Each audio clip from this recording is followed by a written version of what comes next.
Итак, друзья, всем привет! Делаем ТО, в частности, замена масла на детском квадроцикле. Для удобства следует снять подножку с правой стороны, соответственно, на 4 шестигранниках снизу. И 1, 2, 3, 4, 5, 6 шестигранников, болтов под шестигранники на крыльях. Вытаскиваете подножку, далее откручиваете заливную горловину. То есть я отогнул пластик, чтобы не снимать пластик, потому что здесь очень трудоемко это все делать, потому что он целиковый. Соответственно, выкручиваете крышку, загибаете, получается пластик, и вставляете крышку, будет держаться, все видно. А также берете головку на 17 и выкручиваете вот этот болт.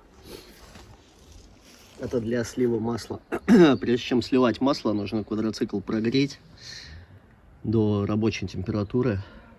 И сливать масло нужно в какую-то тару. И предельно аккуратно, потому что масло будет горячее. Вот таким образом сливается масло в тару. Масло черное.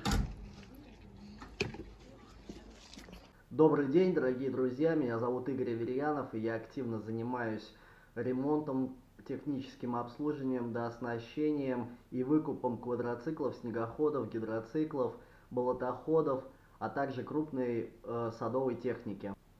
Провожу онлайн-консультации для владельцев из отдаленных городов по ремонту и обслуживанию техники, в том числе и видеоконференции.